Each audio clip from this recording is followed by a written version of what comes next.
Hey guys, welcome back.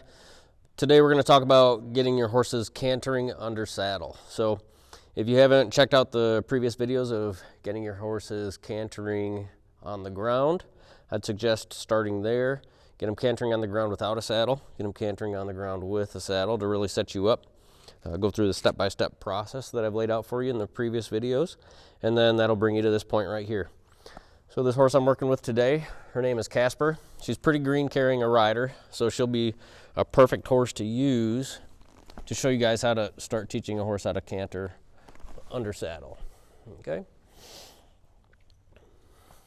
So a little bit about her. She when she first got here, I was informed that she was in another trainer's house for a little while and that she tended to buck a little bit under saddle. And so I started her on my groundwork skeleton, if you will, just testing everything out. And by the time it came to putting the saddle on, she was okay. Well, I say she was okay. She wasn't really, but she was seemingly okay until we got her up into the canter, and then she bucked a little bit. So there's some things I want to take you guys through before we get into the actual canter. Make sure you have some key things working before you ask your horse to canter. And again, to set yourselves up for success, go through what I've laid out for you in the groundwork, getting your horse to canter on the ground. Okay? So what I'm looking for here is, can she go forward? Can she go forward lightly? And again, I want her feeling like she's going forward and not sucking back. The next thing I'm feeling for is, can she flex laterally side to side while she's going forward? When I first started her on this, she would lock up in the front end, and that should be a big red flag to you. So you don't want to take a hold of your rein and have the front end lock up. Okay. So I'm just testing her out, see if she can ride forward in this trot and flex to the side. Notice I'm not holding her in that flex. Okay. It's her responsibility. Horses are always looking to the herd. They're gregarious animals that look to the herd for safety, comfort, leadership, and responsibility.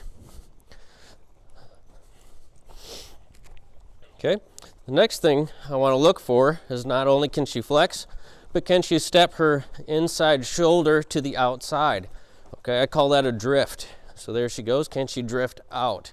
I'm trying to do that straight into the camera so you guys can see her drifting out. What that's going to do is allow her shoulder to swing out of the way, so that she has a better chance of picking up that left lead.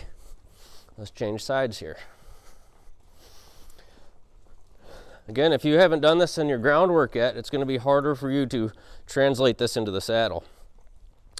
So as I'm yielding her around, since she is a pretty green horse still, I'm not using a lot of legs to get her to drift to the side.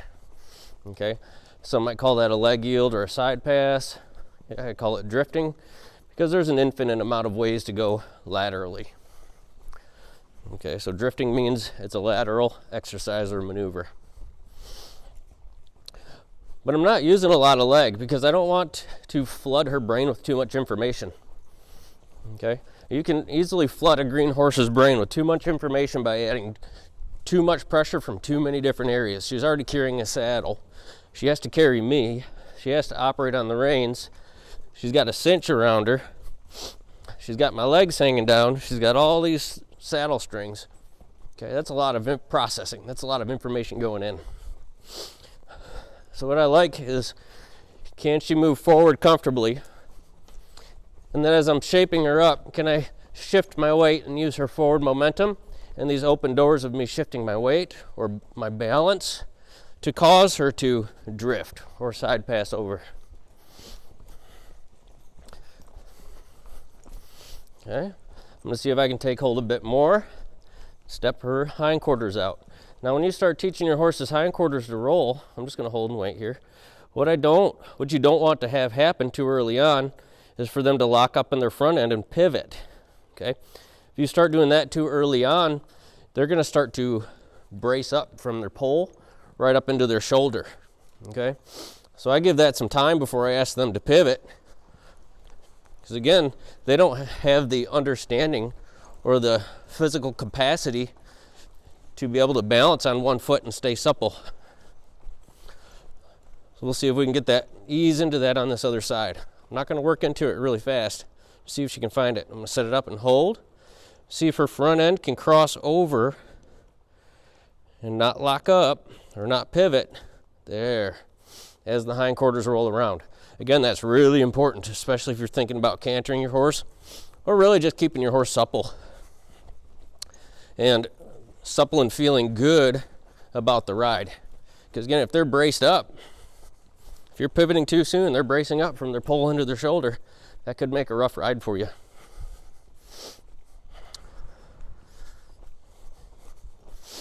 Okay, good. She's feeling pretty good there. Again, you guys can see, I'm not using leg on her. Okay, you can rewatch this video and see that I'm not using the leg. I have spurs on, but it doesn't mean I'm using them. Okay. All right, let's see if we can get her finding a stop here. Good girl. All right, so in this first video, when you're setting your horse up, in these first stages, I want you to look for positive forward motion, okay? It shouldn't feel like your horse is sucking back on you, and it shouldn't feel like your horse is trying to run away with you either. The next thing, I know I started with the drift. It might be simpler for some riders to get the hindquarter yield working first. And again, the key points in the hindquarter yield, don't allow the front end to lock up if you're riding a green horse, okay? You'll even see some horses that are farther along in their training, right, that'll pivot on a front foot, but they're super tight from their pole right up into that shoulder, okay? And that tells you there's some discomfort, there's some brace in your horse. Okay, so in these early stages, try not to cause them to pivot. That can work against you. All right, and then see if you can drift your horse to the side, meaning the nose is to the inside of the bend while the shoulder is stepping out. Okay, it's a lateral exercise. And that's going to get your horse's shoulders light so that they're, can you stop fussing? Get your horse's shoulders light and swing into the outside so that they can pick up the canter a little better. Okay, so thanks for joining us. That's part one. I'm going to work with her a little bit more on, you guys can see she has a little bit anxiety, so I'm going to work with her a bit on getting these reins connected to her feet. Thanks for joining us, and we'll see you next time.